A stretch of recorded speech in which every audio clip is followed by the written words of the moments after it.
There are slow news days, and then there was Thursday, which was like drinking from a fire hose if you're a journalist at all in Tampa.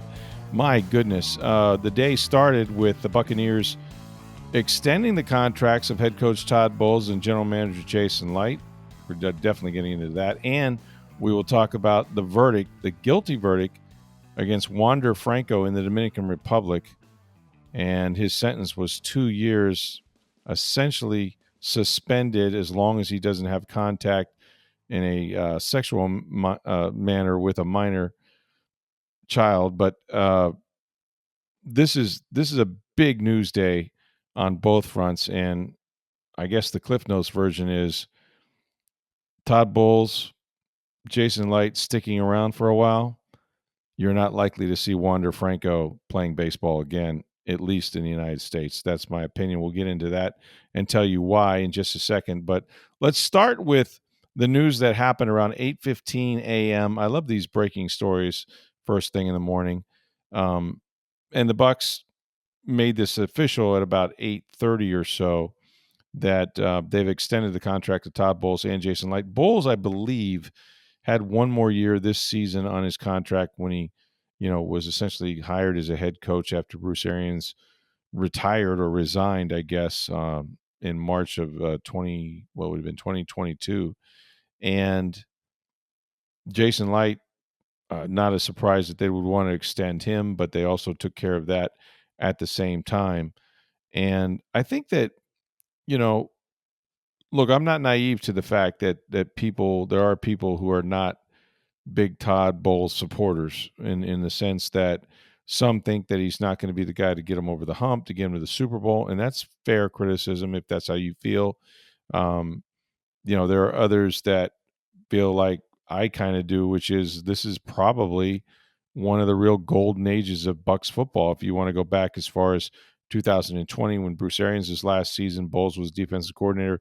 They won the Super Bowl. They've now been to 5 straight NFC playoffs.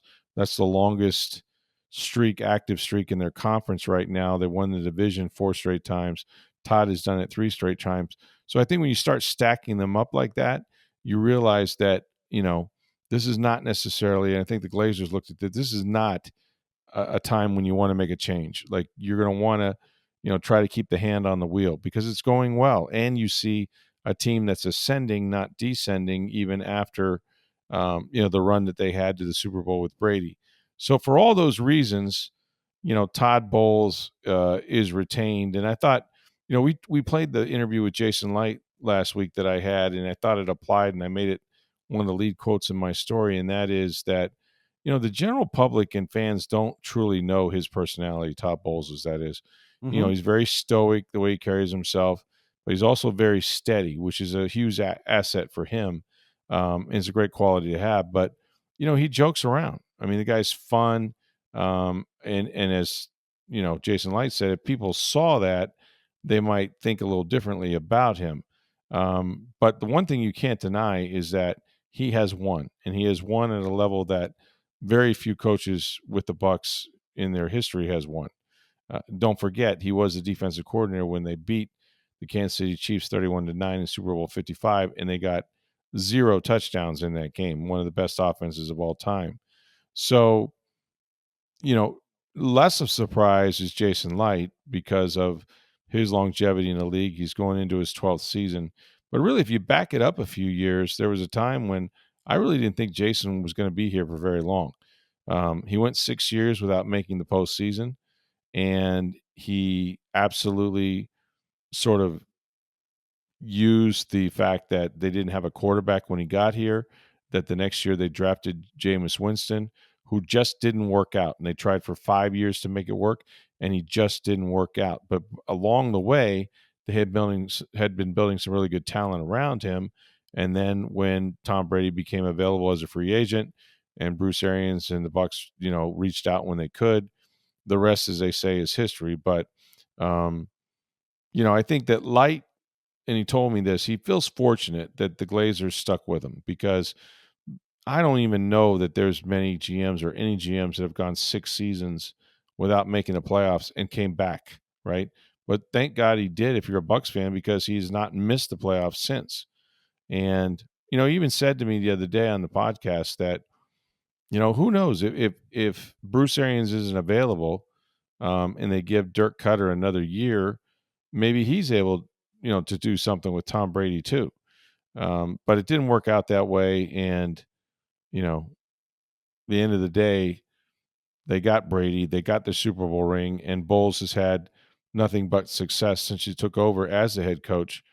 And so for that reason, the Glazers really like working with him, and they want to continue with it. And I don't disagree with the notion. I saw something the other day, and I don't know if it's NFL Network, but one of those websites that had the different tiers of coaches in the NFL this year. Mm-hmm. And one of the categories was on the hot seat. I couldn't Todd believe Bowles' that face was there. Like, does anyone honestly believe he's on the hot seat? Well, somebody did. That's not to say that if they have a really bad season, they may not get rid of him. I'm not saying they wouldn't. Yeah.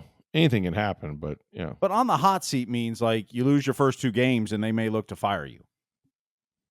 That's right. not going to happen. No. Anybody who thinks that, I don't understand where that comes from. Now, like I said, they go out and go 4-13 this year.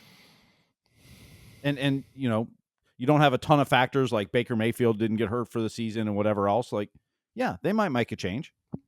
It's not to say they will. I mean, any coach in the NFL that could happen to. Well, I'll just say this, that, John Gruden and Bruce Allen in 2008, before the season, signed a 3-year contract, each of them, right? They were rewarded for what they had done. Mm-hmm. And then they went out there and they were 9-3. 9-3 after signing a 3-year contract. Now, do you think at that point there's any chance that these guys aren't going to be back the next season? I don't, and I didn't. And then I watched them lose their last 4 games when they needed one more win to clinch a playoff berth, and they couldn't do it. And then a couple of weeks later, about 14, 15 days later, even after they had signed a 3-year extension, the Bucs fired Gruden and Bruce Allen.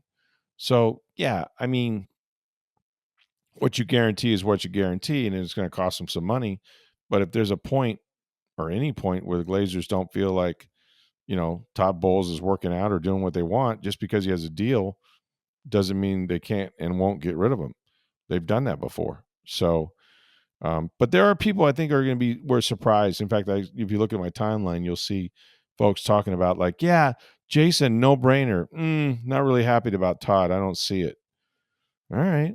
Well, you're going to see it for a little while. I don't think there's one bit in that building of thinking they might replace Todd Bowles during this season or after, which that's the definition of a hot seat. That's now, right. Things can change, and like I said, doesn't mean by the end of the year they don't make a change because whatever happens.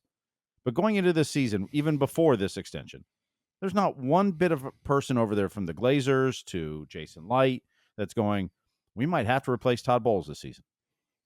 There's no way. He just won 3 straight division titles. You've won 4 as a team.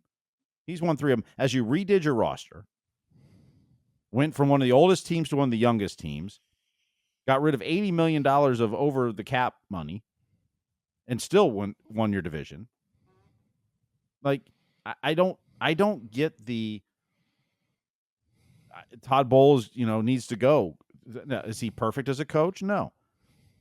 Do the Glazers probably look at some big name coaches every year and think maybe we want to make a change in that regard? Sure.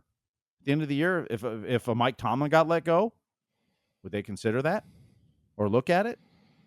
As they've looked at, we know they're big game hunters, but that doesn't mean Todd Bowles on the hot seat.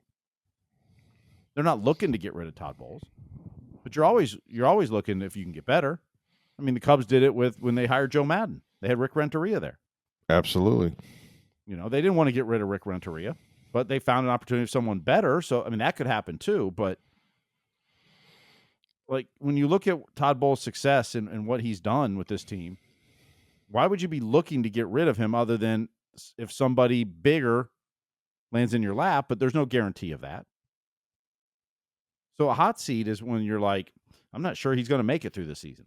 Right. Yeah, exactly. I think he could get fired before the year is over. not once the Right. year is over. Right. Yeah. And there's not one bit of anybody in at One Buck Place that's thinking that going into the season. No. Now, we've talked about this. His legacy could become good enough to get you in the postseason, not good enough to get you over the hump. And that was essentially what got Tony Dungy fired. And it worked out that time with John Gruden. But after that, John Gruden wasn't very good. And like I said, in his final year, he was 9-3 and, couldn't deliver the baby. And then all of a sudden, him and Bruce Allen are out with 2 years left on their contracts. So the Glazers they're not averse to, firing somebody just because they have a deal, so to speak. But I think Todd has earned this. I think that the synergy and the sort of compatibility of him and Jason is special because I don't think either one of those guys want to say, I'm in charge. No, I'm in charge. I think they just both really, really, really want to win.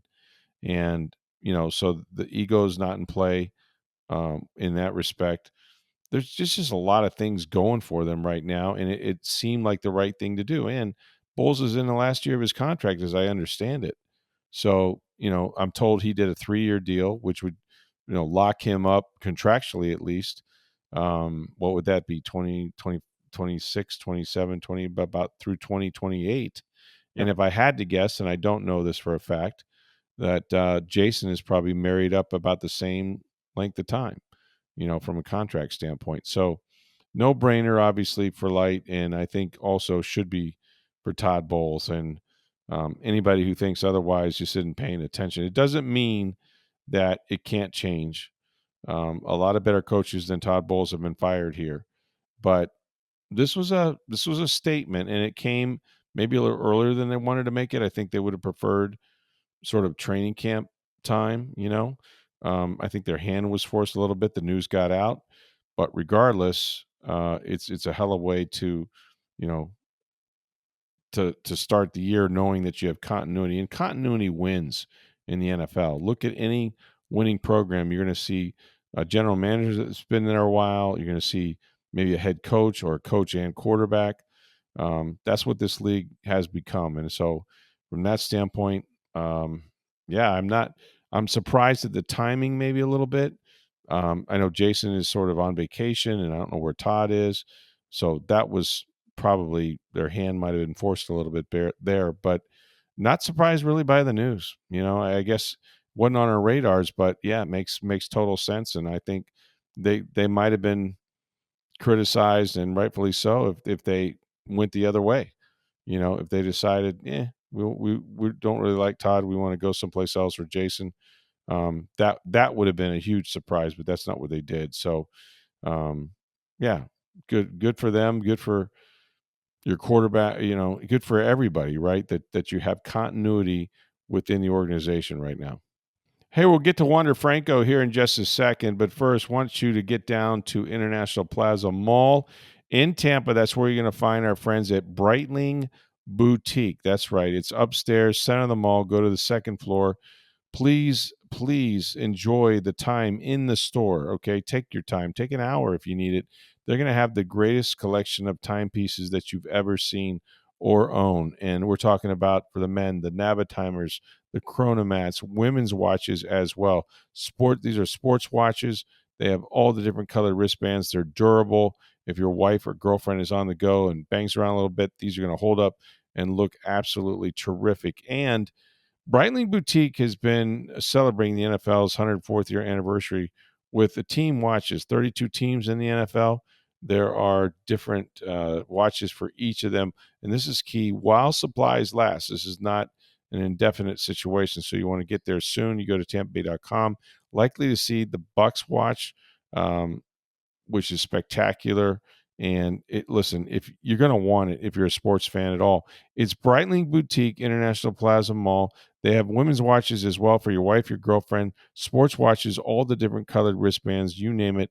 Please go see our friends at Breitling Boutique and make sure you tell them that you heard about it right here on Sports Day Tampa Bay.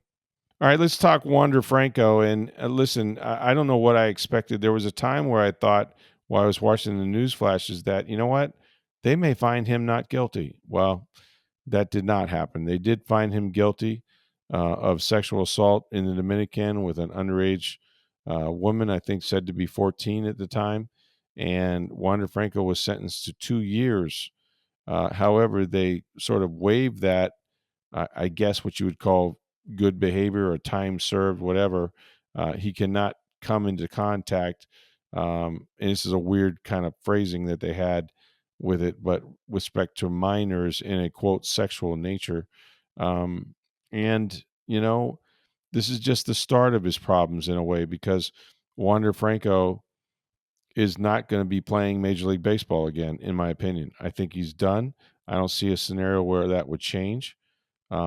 Baseball and his players union, has bylaws and sort of things that they agree to with respect to these kinds of crimes. And I think he's done. I truly think he's done. And the weird thing is about all of this, Steve, is that he got 2 years of a suspended sentence. The mother of this child, and she was a child, she was only 14 at the time, who more or less accepted money in exchange for, the relationship that they had, she got 10 years. She's going to prison for 10 years. And I'm not sure that's wrong. I'm surprised Wander didn't get more, but I like the other verdict a lot. I would agree, and I was a little surprised that the prison sentence was light. I know the prosecutors were asking for 5 years. Initially, it was right. talked about it could have been 20 or whatever, but as this case came down, they asked for 5. Got 2 suspended, which seems weird, but I don't know the Dominican legal system well enough to know if that is or not. But they did go after the mother too. It was a unanimous decision by the 3-judge panel. And yeah, I mean, baseball put out a statement. Just said the gist of it was, okay, now we're going to do our investigation, but really it was he's not coming back. That's the biggest takeaway. You will not see They have a Franco. domestic violence policy in that, Yeah. which was collectively bargained with the players. Mm-hmm. So it's pretty clear there. And yeah, he will never. I don't believe he'll play in the United States ever again. Well, not only will he not play, he won't be allowed in the United States again. If you look at the immigration laws, such as they're constituted now, when you commit that sort of crime, you're not going to get a visa that is stamped for you to come into the country. So if you can't come to the country, he's basically taking himself out in and of itself. But yeah, this was a heinous crime, something that should never be tolerated. And unfortunately for Franco, it happened to him, but he's so responsible for getting involved. I mean, come on, 14 years old. It boggles the mind. It boggles the mind that a guy with that many resources and that much talent and at that age would find himself in a situation, like that, where you're committing a crime. And there's probably a bigger place in hell for the mother, who supposedly, was convicted of condoning this in some absurd way. And she received payment, I think, from Franco as well. Yeah, the whole thing, man, it just reeks. It's just, you just you just really can't put your hands around. And the weird thing is, I think the Bucs are going to be better for it, or the Bucs. I think the Rays are going to be better for it in the sense that what happens now to the money? They're not going to have to pay it. I don't believe they have like $160 million left on his deal. Yeah, I mean, well, as long as he can't play, whether he can't be in the United States or can't play, right? He's definitely not going to get paid. And the contract, Exactly. assuming that baseball agrees and they say you can't play here, then yeah, that contract will be voided. Yeah, which helps the Rays. It helps whoever the new owner is. It takes a big debt off the books. Yep. And this team, to be honest, it's taken 2 years, but they've moved on from him. They have. They really have. They finally. It took 2 years to build a team that could compete again, because he was their centerpiece. Yeah, and they're about to have a new shortstop any day now, and it won't be Wander. But what a tragic tale! Like, what an absolute god awful trail. That you can. I never thought fully Romano's explain. column was really good about it. Yeah, I did too. Went from he was supposed to be the superstar. He was supposed to rewrite the Rays record book. I think he may have. Here's the thing: we'll never know now. But listen, I've never seen a player whose promise matched his production. Right? Like this guy didn't come to the Rays without supposedly like having that being that next guy. Right? Like everybody projected him as a superstar, and guess what? He was on that path. He was on that path. You could see it. So that part is awful for them, right? Like he was going to be their biggest star in the history. He would have eclipsed what Evan Longoria did. He would have eclipsed what any player in a Rays uniform had done. He was by far the most talented player, just pure talent this organization's ever had. Right. And Evan Longoria, you could say Josh Hamilton. Mm-hmm. I mean, they had some really good players in this organization at one point. Not all made the big leagues, but he was. I mean, we made fun of it for years, but Neil Solondz was always, raving. He knew those minor league guys, yeah. Ever since he was drafted at 16 or signed at 16 from the Dominican Republic, like Neil was. This is the guy. This is the guy. Where do you see this guy? Neil knows these guys, and he was right. Yeah, 100%. This is, he came up at age 20, but really for 4 years prior, he was the one in this organization. Yeah. And it's, it's a shame. And he has nobody to blame but himself. Nope. And he will spend a lifetime realizing what he's lost because he cannot get into the country, much less play baseball. With those kinds of charges, you're not going to get a visa to be allowed back in. And that's going to be Major League Baseball's stance, regardless of what they find out in their investigation. If you can't play here, Now, I think the Rays moved on long before Wander did. And that was probably a very smart move, because. Well, it's the nature of what he did. Yeah. Yeah. Players Absolutely. get in trouble. I mean, there's players that'll get in trouble. Yeah. But that one, ugh. Yeah. Yeah. No, you're right. Nobody feels good about that. Nobody likes that. You can't come back from that. It's just one of those things. It's like, it's not, well, I had a bad judgment, or no, you imprisoned essentially, as I read the guilty verdicts. It's like you more or less took a minor child and sort of, I don't know, captured them, if you will, or, refused to let them leave, or, took advantage, obviously, of the situation and of their vulnerability and their age and all of that.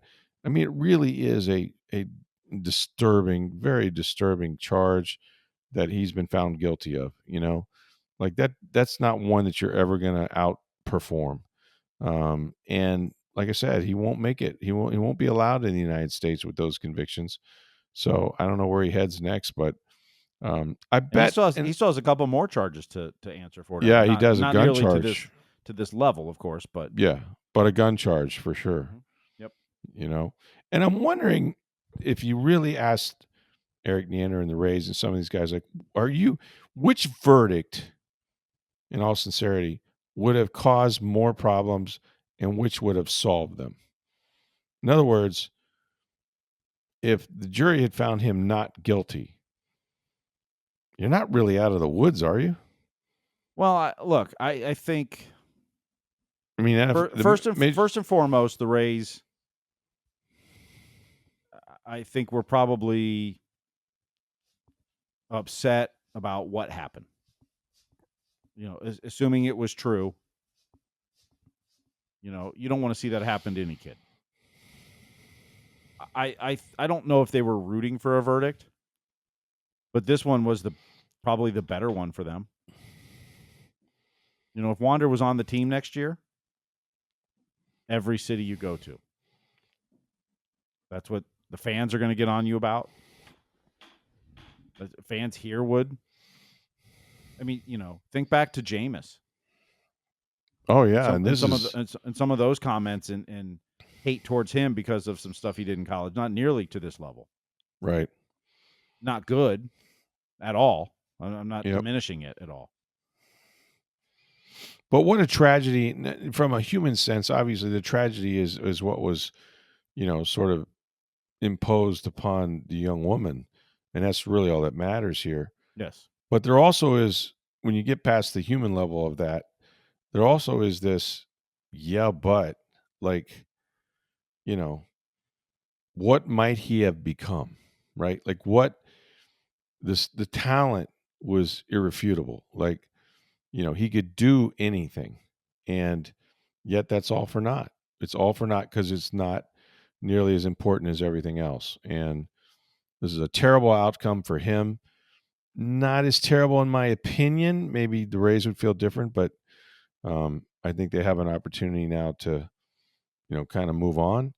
But boy, I can't remember. I was trying to think, like, when has there been a player lose more, in a jury's verdict than this of late?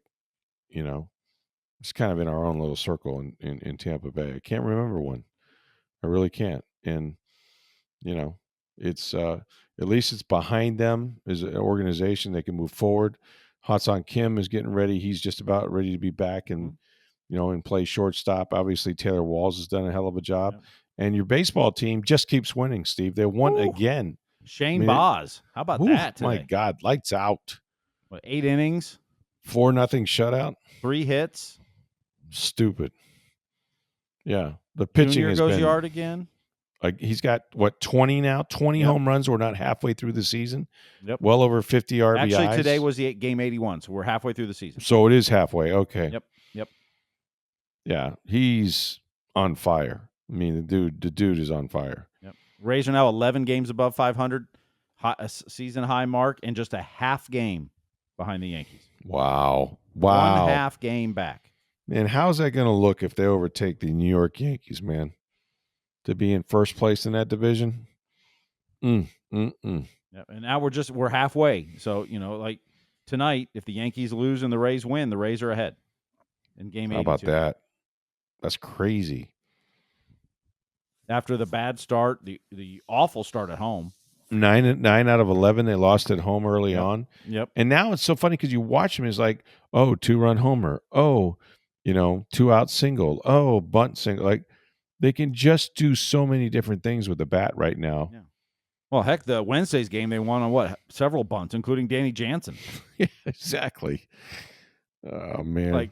Like the Rays for years didn't bunt at all. No. I thought Madden brought it back, though, a little bit. It was cool when Joe was here. But I'm saying since Madden. I mean, there was a time for a while. They've not even attempted it. It was home run or bust. That's right. And there was a lot of busting because there wasn't many home runs. No, there wasn't. There really wasn't. It was fun to see and a good execution. It's a lost art. Bunting is not that hard if you just practice a little bit. Well, that's the key is nobody practices anymore. Nobody practices, yeah. But look how effective it was that those guys got up there and put the ball in play and all of that. So, and the Rays' speed, too, overall. It kills. Chandler Simpson looked good coming back. But that raw speed is incredible. Yeah, Mangum speed and Caballero and Simpson. Oh, yeah. I mean, they have a lot of speed. Absolutely. Josh Lowe can run well, and there's just so much of it. It's hard. It's causing teams fits, and they're hitting with runners in scoring position. They are. It's amazing the turnaround from last season with a very similar roster. To see Shane Boz follow up what Todd Bradley did, like it's pretty damn impressive, man. When you run people out that do that, you don't need a lot of offense. You can have bad days, but really impressive with where they're at right now. And now they go to Baltimore, where Adley Rutschman's on the IL. Yeah, not a good team. Cano is down in AAA. Like, they're struggling. Yeah. And you split a 4-game series last week with them, but you got a chance to go take 2 of 3. Yep. Win the series. If you do that, the road trip, you're 5 of 6. Yeah. 5 out of 6. That's huge. Before you come home for 3, and then you're on the road again. So you're back on it. Yeah, we've hit that phase of the season where they're going to pay the piper here for a lot of home games and things like that. But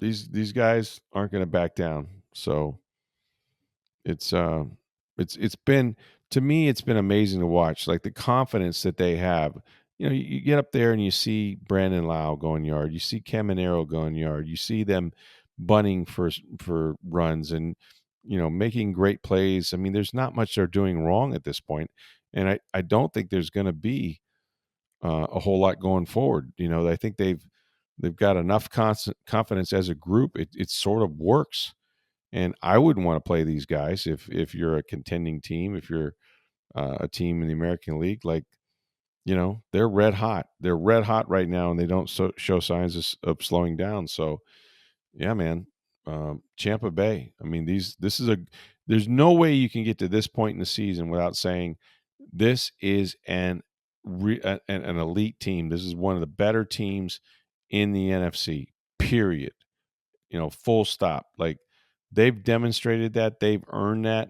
Now it's a question of what do you do when you get there? And we'll see. They still got another half to play, so anything can happen. But you got to love what they've done so far. You have to. It's a good, solid Rays team, and they're fun to watch.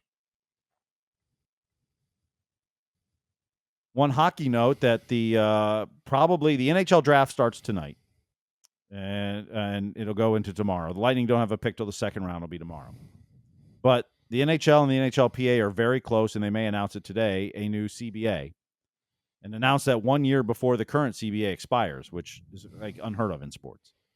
Yeah, it shows prevent you a good walkout. place shows you what good place hockey is in right now. Mm-hmm. But some of the changes that are coming, it sounds like, is one, there'll be a salary cap for the playoffs, which means no LTIR. You can't carry it over. Not being able to go over the cap because a player misses half the season and comes back game one of the playoffs. So what the Lightning benefited with Kucherov, the Panthers Florida benefited this year big time. Yeah. Vegas has in the past. I mean, other teams have done it as well. Yep. But another thing they're going to change, and won't be for this season, but for next, is they're going to go from 82 games to 84 games in the season. And reduce the preseason from minimum of 6 games to 4 games.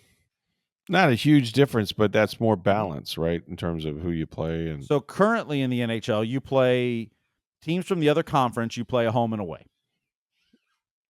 Teams from your conference but the other division, you play 3 times. So two home and 1 away, or 2 away, 1 home. It alternates with the teams. And then the teams in your division, you play 4 times, except 2 of them you only play 3 times. By going to 84 games, now you can play every team in your division 4 times. So 2 home, 2 away. It just makes it easier, the math, because I am not. Yeah.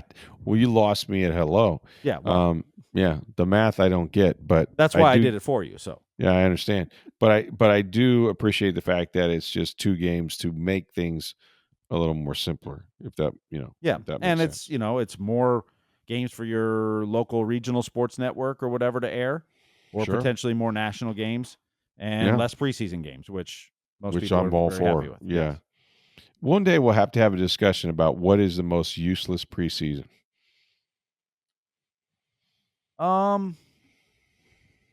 See, that day doesn't have to be today, but but none of them are useless. Now, the most useless to the fans watching it, and paying money to go to it, that's a different story. I mean, look, does Mike Evans get much out of a preseason game for the Bucs? No, but will Shiloh Sanders this year get a lot out of a preseason game? Absolutely, he will, yeah. Does a young up-and-coming Lightning winger get a lot out of preseason games? Does the guy in double and triple A in baseball get use out of preseason games in baseball? Sure he does. No, do the Stars need them? Not as much. No. Baseball maybe a little bit to get in a rhythm in that. That may be the most useful one. Yeah. To be honest. But do you need to be 6 weeks of games in baseball? Probably not. No, heck no. Most pitchers aren't going 8 or 9 innings anymore. You're not building pitchers up to that. Right. So, but, is NFL preseason, like you said, is Baker Mayfield going to get a ton out of preseason this year? Nope. Do you even play him in preseason this year? That actually should be an honest question. That's a very good question, and I'm not sure the answer. I would play him up until the point where he even suggests that he feels okay, that he's comfortable. Yep. And then I'm getting him out. But your whole offense is back. And, I mean, you have a new coordinator, but never he called was there plays last year and stuff. So, but, Like, do you even play Baker? In the I don't know if preseason? you do. Other than, look, if you want to get him some If you want reps to go with in and Ibuka- hand it off a few times, I'm okay Sure. with that. Well, but if you want to get him a couple reps with Ibuka early, Sure. or something like that, maybe Throw a slant, throw something Right. quick. Just keep your feet clean. Like, don't get into a scramble mode. But do preseason games mean a lot for young guys? Yes. Now with joint They do. practices, maybe they mean less than ever before. Yeah, but it's about evaluation, because sometimes even a guy can shine in joint practice, but if you turn on those lights, Yep. you might struggle. Well, but the other thing is, the guy may show out in a preseason game, and it opens eyes to around the league, where you go to put him in your practice squad, but they want to put you on their roster. Like, that's a good point. You Joint practices, you don't get those. You're not getting camera and them be able to watch it on TV. A lot more homegrown, right? That way. Yeah. So teams probably like less preseason and joint practices because you can hide players. Heck yeah. But for the players themselves, preseason can mean a lot. It can make or break your career. Yeah, it's all about opportunity, and the more you can get, the better chance you have of proving you belong. Yep. So preseason is not useless, but fans paying and watching, but I've always said, like, if you don't like preseason, don't watch it. No one's forcing you to. It doesn't go on the record of your team. You're not missing anything. No, but if you don't like it, don't watch it. Some people don't like to pay for something and then just walk away, Well, and if you're a season ticket holder and you have to pay for those tickets and they're full price, although most teams now have made those cheaper. Yeah, they've made an adjustment, yeah. Yeah, but that part I get. The paying customer part I get. Everybody, if you're just watching it on TV, don't watch it if you don't like it. Yeah. No, I can't. I don't disagree. But those games do mean something for the younger players and the up and comings and the guys trying to make a team or impress. Braden Point was supposed to go when he came to camp. He was supposed to go back to juniors, but he did so well in training camp and preseason games. He forced his way on the roster. Yeah, and all they need is opportunity. You got to have that opportunity for those guys to prove something. Connor Geeky did it last year. I don't think they intended him to start the season on the Lightning's roster last season. Right. But he made a big enough impression in camp and in preseason games where he started the year on the big roster and eventually went down for a little bit in the middle of the season, or second half of the season. But like that's important. All right, well, the Rays will continue their good road trip there at Baltimore. And this weekend, we got the NHL draft. The Lightning do not have a first-round pick. We'll see what they do after that. So that'll be exciting. And listen, go see our friends at Breitling Boutique, International Plaza Mall. Check out the Chronomats, the Navatimers for men, sports watches for women. They have the NFL team watches as well, all 32 teams. While supplies last, it's Breitling Boutique. Make sure you let them know that you heard about it on Sports Day Tampa Bay. For Steve Versnick, I am Rick Stroud of the Tampa Bay Times. Have a great day, everybody.